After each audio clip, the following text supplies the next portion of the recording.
at this point. So that was brought out there, and there seems to be an appetite, at least in southern Nevada, with the board members and their friends for having sportsmen who want to participate in such things. The next thing would be is that we did talk about, and you talked about ravens and the sensitive species and other things.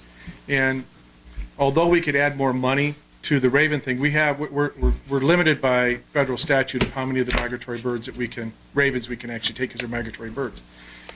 And I wanted to know if the Department of Wildlife had done any studies, because I hear a lot of anecdotal stuff that the ravens in Nevada basically nest and permanently nest here and they don't migrate. We have basically a stationary population, not a migrating population, or at least a large percentage of the population here doesn't migrate.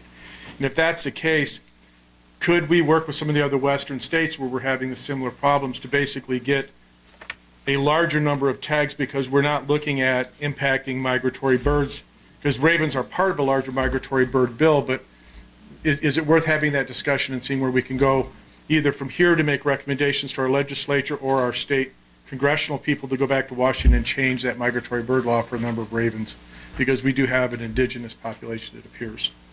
And lastly is that looking at other states, be it Colorado, Wyoming, Idaho, Utah, they have a public education program that basically in predator management that is brochures, it's stuff on their website, and there's a lot of stuff that goes into explaining things that Commissioner Hubbs talked about, is how they relate to not only game animals, but they relate to sensitive species, and making the balance in that process. And it would be nice to see whether or not the department could put together something in pamphlet and educational space. And I know the chief for education is sitting behind me going, I'm going to kill him, but that's okay.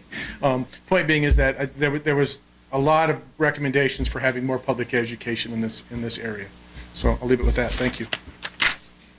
Thank you, Mr. Dixon. Additional County Advisory Board inputs? Okay, seeing none, public comment. Come on up and state your name.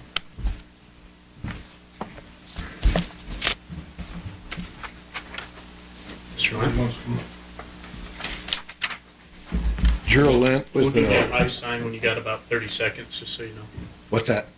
For anyone making comment when you're about 30 seconds remaining on your time, we'll give you a high sign. Okay, Gerald Lynn with Nevada Hunter Association, and a couple of things. I attended the meeting last night, and I agree with the committee recommendations mostly, and I think you have an excellent committee, and I think you have an excellent chairman.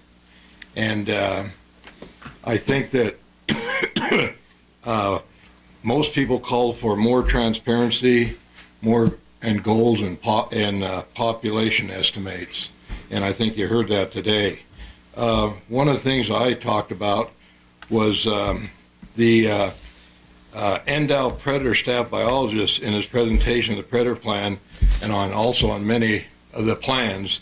The plan refers to other contractors, and in the future it said they might use private contractors to reduce mountain lion populations to benefit bighorn sheep. We may also use private houndsmen and/or private trappers. And our question at our meeting was, what rules or guidelines are being followed to hire contractors to contract with the state agencies such as Endow? What are the qualifications of these other vendors? And I think you need some kind of qualifications. Does it have to go to the board of examiners? When I was on the commission and we gave contracts to private vendors, it was mandatory it went to the board of examiners. Other questions: do they have a business license? Do they have insurance? Do they have a bond to protect Endow from a lawsuit? Do they adhere to the NEPA process to work on public lands? One trapper hired by Eureka County was hired by the Spanish Ranch in Elko, and the BLM and the Forest Service said he could not operate on public lands because he didn't go through the NEPA process, and threatened to pull his grazing permit. At the Predator Committee meeting yesterday, I stated that, and I spoke about this trapper who was hired, and I was told this, but I couldn't confirm it. But that's not the issue. The real issue is if you hire a private contractor to do this work on public lands, do they need to go through the NEPA process? That's the issue. Is the NEPA process required to trap in public lands? I don't know. along with these other considerations or qualifications I just mentioned, I think are important considerations for private vendors. And the other thing, we were hoping for the endowed predator biologist to address each park recommendation one by one, and that didn't happen. It was sort of just a general smudging of everything. And then the other item, number 3 item that we had here is this budget is a mess. There's no way to follow it. At our meeting, we had a couple CPAs, and they couldn't follow it either. It talk about here 149% of predator fee revenue is budgeted for lethal predator, and nothing substantiates it. And they say we have $500,000 in revenues left over from years. Well, what years? I mean, there's no accountability. How do you know it's $500,000? And and I defy anyone to understand this page, and you guys might, but if you look at the last page on the budget on the plan, it has $769,500 predator fee, and it's got PR funds $292, and then $1,062,000 for the total. But there's no explanation. You can't follow this plan. This is not a very, very good financial plan, and none of our groups, and we had some sharp people at our meeting, accountants that couldn't follow it. And I think this plan is designed to be audited, to find out where the reserves are. How do we know it's only $500,000? What years are they from? Where did it come from? And this really needs to be audited. That was our recommendation coming out of our meeting. Thank you. I'll take any questions anyone has any questions. Appreciate that. Additional public comment? Mr. Moldy coming up.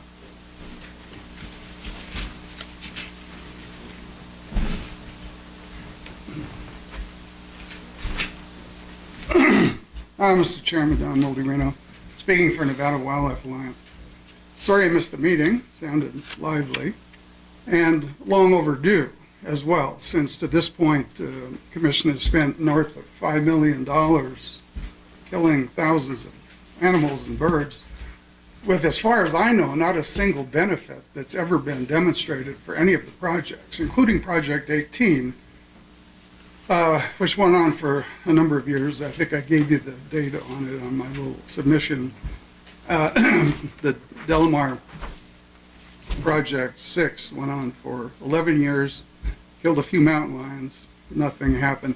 So, and by the way, the department did, for those of you who weren't familiar with it, the department did stand on its head trying to do a statistical analysis of the Project 18 endeavor, trying to show every which way that there was some benefit to this activity, but the department was unable to show that. So even though numbers go up in one area, it doesn't mean anything if the numbers are also going up in the other areas, which are control areas. So there has to be some monitoring, and there has to be some demonstration of statistical significance in order for a project to be able to have been said to be beneficial. With respect to ravens, everybody likes to make a big to-do about ravens. Ravens don't even make the top 10 list on sage-grouse threats. One list I saw a number of years ago had ravens at number 19 on the list. And as we all know, the leading threats are things like livestock grazing, cheatgrass, fires, mining disturbances, and so on. Ravens are way, way, way down on the list. And here's the deal about ravens. Don Clabino from UNR, 30 years ago now probably, studied raven depredation on sage-grouse nests and found that if you kill ravens, you can get some additional chicks. But the problem is the chicks never make it to adulthood. They don't get there. All kinds of other predators can get them. Ravens are not the only predator in sage-grouse. You got all the falcons and the hawks and the badgers and the skunks and the raccoons and God knows what. So killing ravens, in my view, is simply a political event these days, done to make everybody feel a little bit better, but unlikely to produce anything of benefit. So that's why monitoring and observing projects is so important. This money, if it's going to be used to destroy public property, should have some demonstrable public benefit. And so far, I haven't seen any. By the way, with respect to the contract, whatever Dr. Dixon called these guys in the Utah bounty system and killing another 10 or 20,000 coyotes. I would point out to you that nobody in this room has any idea how many coyotes live in Nevada, nor how many. We already know we kill 10,000 a year, as though somehow that's apparently not enough. And there's plenty of research on how to connect the dots on coyotes and deer. The Hurley study done by the Idaho Fish and Game Commission several years ago demonstrated over a number of years that coyotes only affect deer fawns in years when there aren't enough rabbits. If there are plenty of rabbits around, coyotes don't bother deer fawns. At least they don't in Idaho. I assume they probably do similar things here. So there are all kinds of things that should play into these killing projects. And just because an animal lives on the planet, a coyote, it doesn't mean that it has to be killed and that some good will come of it if you do. There are ways of judging whether you're likely to have success or not. So I'm glad that the committee is taking a bit of a turn in the direction of more transparency and accountability. It's long overdue. I certainly support that part of it. Thank you. Okay, additional public comment on item 8. Mr. Volz? For the record, Fred Volz, it appears that there are 3 critical elements missing from this document and also the proposed policy 23 revisions. First, there is no accounting for any after-the-fact collateral impacts on species from any of these projects. Second, there's no provision for quantifying these impacts or any mechanism for doing so. It doesn't seem to even be important in either Policy 23 or this proposed 2017 Predation Management Plan. And finally, looking at the APHIS reports, which is the big contractor here, all they do is report the death toll of the target species impacted by these projects. The non-target species are not reported and not considered to be at all relevant. And that is not a very comprehensive metric to be using in dealing with the wildlife that you're impacting. Thank you. Additional public comment on item 8.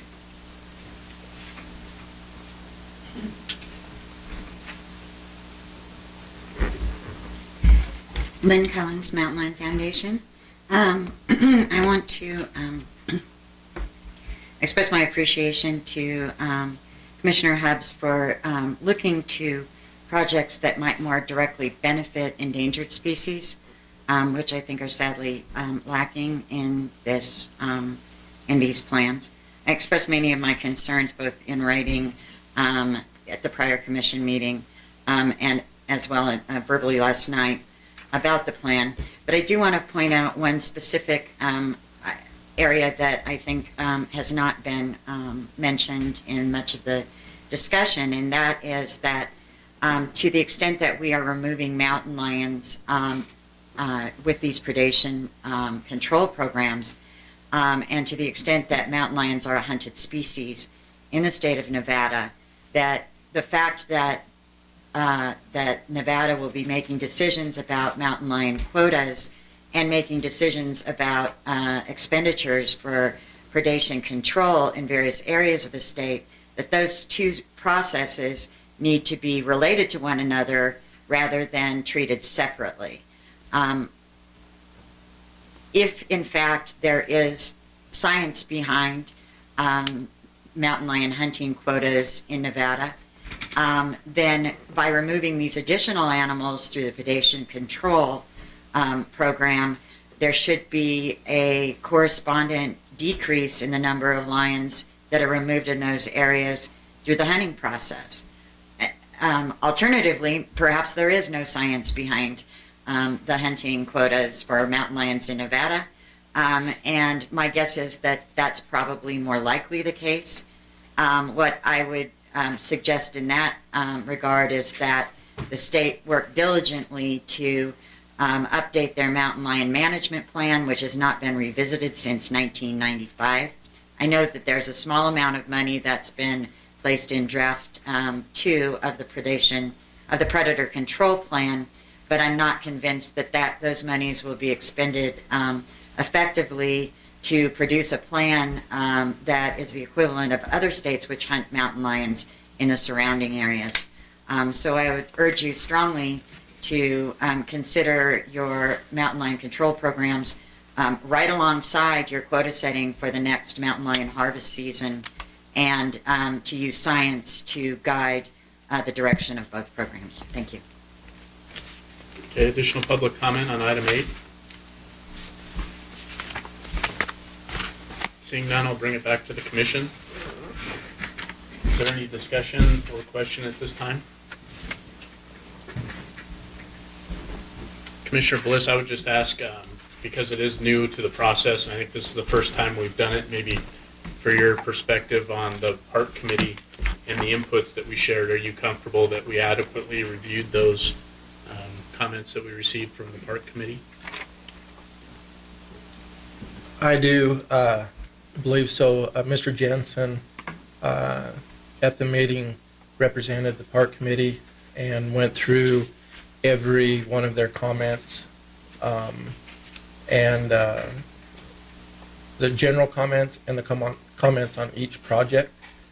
And if there's anything more that he'd like to add for them, he's more than welcome to come up and do so. But I felt like we took all the information that we had provided to us into great consideration and coming up with the motion that we had to go forward with the projects that we are going to go forward with and the ones we're not. So I feel like we did fair duty to it. Okay. Mr. Jensen, anything to add in terms of improvements for next time? Or? I had my 2 cents last night. Okay. Commissioner Johnston? Just briefly, Chairman Drew, I would like to, there's a couple public comments, one from the Clark County CAB about an educational component to the predator management plan.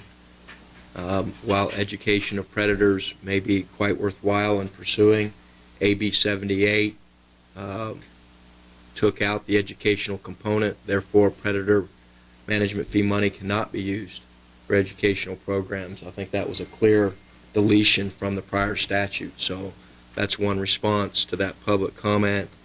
There was the comment that the lethal removal of ravens is now a political event. I believe, based upon the information that was presented last night by Dr. Coates, I'm confident that the lethal take of ravens is not a political event, but in fact has a demonstrable benefit to the sage-grouse population. And for that reason, I'm confident that moving forward with lethal removal of ravens as proposed in this project is worthwhile and a wise expenditure of the predator fee money. Okay. Additional comments, discussion? Commissioner Hobbs? Yes, I just have an additional comment. I too was concerned about the monitoring of the predator populations that we will be removing. And like I said, I did spend some time looking at policy 23 that we had worked on in not January. Yeah, I believe it was January, the last meeting, and came to the section that specifically said that we are to remove those populations without endangering long-term health, vigor, and or ecological services provided by balanced and viable predators and or corvid wildlife populations. So I think along, again, with the Senator's input who helped craft AB 78, we can understand that that will require monitoring. We're going to have to know, and that is actually part of that 80% allocation. So we're looking for the department to help put that into the plan so we can see that long term, as well as the impact it will have on the wildlife species they're trying to protect. Thank you. Okay. Additional commission comment or discussion? This is an action item. I personally would like to show or express my appreciation for the committee members. I don't think there's anything that this body can provide that's going to be more thorough or accurate than what they provided. Mr. Jackson, I don't know if there's anything, or Mr. Wakeling, if there's anything in particular you need from this body at this time, if you're comfortable with the committee recommendations and what they're looking for.